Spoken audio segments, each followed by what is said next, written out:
పెందుర్తి నియోజకవర్గంలో భూ ఆక్రమణలు, అక్రమ నిర్మాణాలు ఎట్టి పరిస్థితులను ప్రోత్సహించే ప్రసక్తే లేదని జనసేన విశాఖ ఉమ్మడి రూరల్ జిల్లా అధ్యక్షులు, పెందుర్తి శాసన సభ్యులు పంచకల రమేష్ బాబు స్పష్టం చేశారు.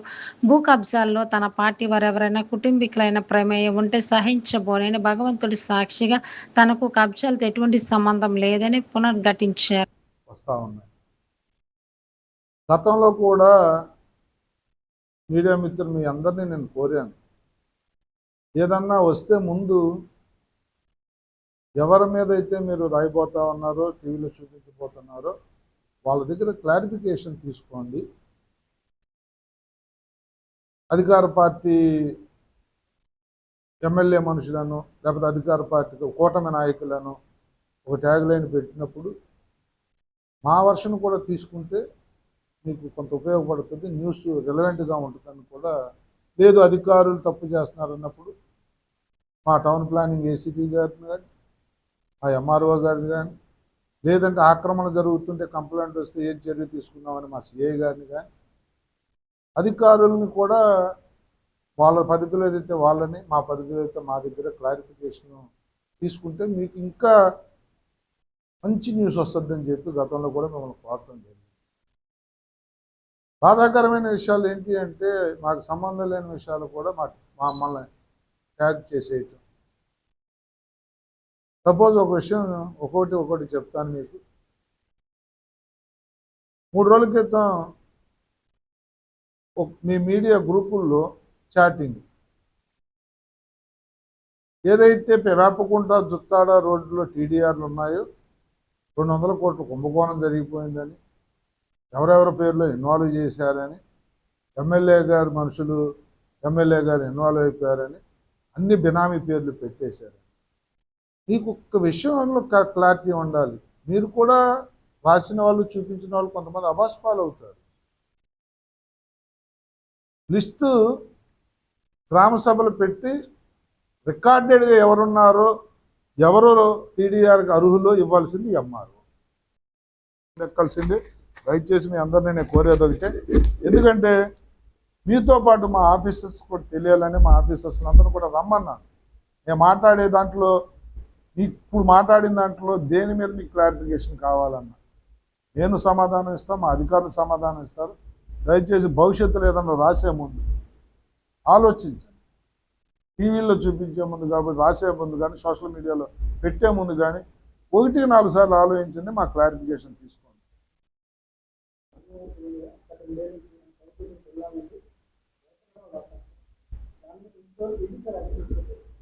కార్మిక నగర్ చెరువు మీద పాత కలెక్టర్కి కానీ, ఇప్పుడు వచ్చిన కలెక్టర్కి కానీ నేను అఫీషియల్గా 10 సార్లు లెటర్లు రాశాను.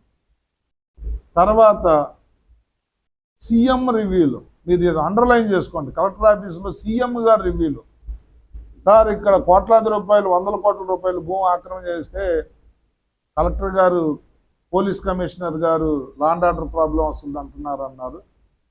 Law and order problem solve చేయాల్సిన పోలీసులే లా అండ్ ఆర్డర్ ప్రాబ్లం వస్తుందంటే ఎలాగండి అని ముఖ్యమంత్రి గారిని అడిగాను.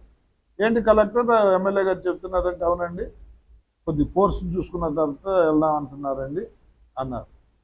అన్న తర్వాత ప్రతి డీడీఆర్సీ మీటింగ్లో కానీ, ఇన్ఛార్జి మంత్రి సమక్షంలో కానీ, ఏ మీటింగ్లో అయినా కూడా ఈ విషయం ఎత్తుతానే ఉన్నాను. ఒకరోజు ఎయిర్పోర్ట్ నుంచి బస్సులో ముఖ్యమంత్రి గారు, కలెక్టర్ గారు, నేను ఇన్ఛార్జి మంత్రి, ఎమ్మెల్యేలు బస్సులో ఆంధ్ర యూనివర్సిటీ ప్రోగ్రాంకి వస్తుంటే అక్కడ కలెక్టర్ గారు ఎత్తారు. ఎమ్మెల్యే గారు వారానికి ఒకసారి నా మీద ప్రెజర్ పెడుతున్నారండి, పోలీసు సపోర్ట్ లేక దాన్ని మేము చేయలేకపోతున్నాము, మీకు కూడా మీ దృష్టిలో కూడా ఉంది, ఇది ఏం చేయమంటారు అంటే, నువ్వే చెప్పు ఏం చేస్తే బెటర్ అని ముఖ్యమంత్రి గారు అడగటం. వీళ్ళందరికీ ఇల్లు లేని వాళ్ళకి ఏదో చోట ఎక్కడన్నా ఇల్లు ఇద్దామండి, ఇక్కడ చెరువు కాబట్టి ఖాళీ చేయిద్దామండి అంటే బాగానే ఉంది, అలాగే గో హెడ్ అని చెప్పడం జరిగింది. నేను లెటర్లు రాయగలను, వాళ్ళ మీద ప్రెజర్ పెట్టగలను, కానీ నేనే డిపార్ట్మెంట్ కాదు, నాకు చిత్తశుద్ధి ఉంది. మీరు ఇదే మాట కలెక్టర్ని అడిగాను. మొన్న సీఎం గారు విశాఖ జిల్లా డెవలప్మెంట్ రివ్యూలో ఈ విషయం ఎత్తితే నేను చెప్పాను, కలెక్టర్ గారు, ఈ కొత్త కలెక్టర్ గారు వచ్చిన నెల ఎందుకు ఇప్పుడు ఎన్ని లెటర్లు ఇచ్చాను అడగండి అన్నాను. నాకు ఎమ్మెల్యే గారు లెటర్లు ఇచ్చారండి అన్నాడు. నేను ప్రెజర్ పెట్టగలను.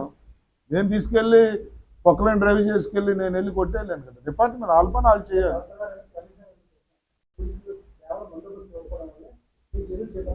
అవును, దానికి మళ్ళీ మళ్ళీ మళ్ళీ మళ్ళీ నేను అదే ఉదయం కూడా కమ్యూనిస్ట్ వస్తాను అదే చెప్పాను. వేరే పని మీద వస్తే కమ్యూనిస్టులకు అదే చెప్పాను.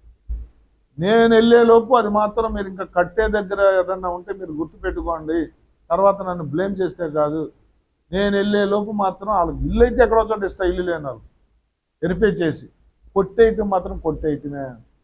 మరి మీ హౌసింగ్ వాళ్ళే, మీ ఎంఆర్మీ హౌసింగ్ వాళ్ళే గడ్డల్లోనూ చెరువుల్లోనూ పట్టాలు ఇచ్చేస్తున్నారు అంటే అది కూడా మీటింగ్ అయింది మొన్న ఎంఆర్ఓతో హౌసింగ్ వాళ్ళతో, అది కూడా ఆపేసాం, పార్టీ కూడా క్యాన్సిల్ చేసామని చెప్పారు. ఎట్టి పరిస్థితుల్లో దాని మీద యాక్షన్ ఉంటుంది. దీనివల్ల ప్రెజర్ పెట్టడం ఉంటుంది కానీ నా చిత్తశుద్ధి మాత్రం లోపం లేదు. అది మీ అందరికీ తెలుసు. నోటీస్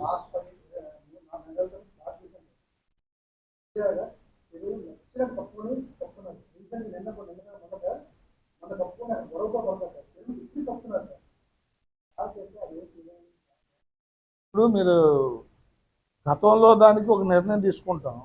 ఇప్పుడు కొత్తగా వచ్చే వాటికి కప్పుతున్న దానికి మీరు కాపలాగా అయిపోతే, మీరు ఆపకపోతే ఇంకా మిమ్మల్ని మరి ఆయన హెల్ప్ తీసుకోండి, పోలీసులు హెల్ప్ తీసుకోండి.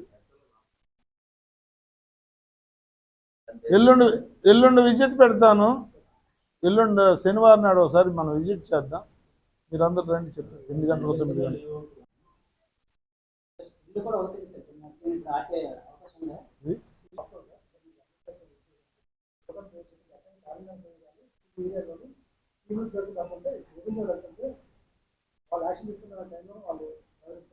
ఎవరు ఎవరైనా ప్రశ్నించారండి మీకు?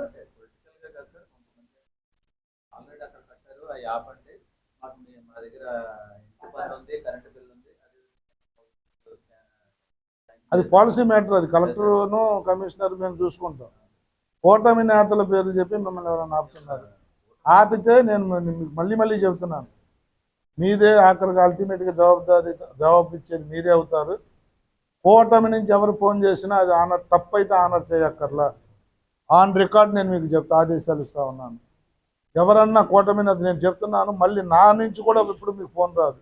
టేకిడ్ గ్రాంటెడ్. ఎప్పుడు నేను ఇది ఆపండి అని చెప్పి నాకు చరిత్రలో మీకు ఇప్పుడు నేను ఫోన్ చేయలే. మళ్ళీ మళ్ళీ చెప్తున్నా, ఎవరు చెప్పినా మీరు ఆపడానికి. నన్ను గుచ్చితే నేను కేరమంటానని చెప్పి మీరు ఒక ట్యాగ్ లేని ఆఖర్లో ఎమ్మెల్యే గారు మనుషులు, ఎమ్మెల్యే గారు అండదండలు. అండదండలు లేదు, దండలు లేవు, అండల్లో లేవు, కొండలో లేవు, ఏది ఉండదు. నేను చెప్తున్నాను, ఆక్రమ కేవలం డిపార్ట్మెంటు ఎక్కువగా పోలీస్ ఫోర్సుతో వెళ్ళాల్సిన జాగా కాబట్టి అది లేట్ అవుతుంది తప్ప ఏమన్నా ఇక్కడ చెమలపల్లి దగ్గర మనం ఓ రోజు తీయించలే. ఆయన ఆధ్వర్యంలోనే కదా అది జరిగింది. తీయించలే, ఆయన అయినా కదా నిలబడి చేయించింది. ఇది కూడా జరుగుతుంది. కాకపోతే దాని టైం రావాలి. డిపార్ట్మెంట్లో కోఆర్డినేషన్ లేక రేపు డిడిఆర్సీ మీటింగ్లో చాలా గట్టిగా దాన్ని మళ్ళీ చేస్తాను. ధన్యవాదాలు. Thank you.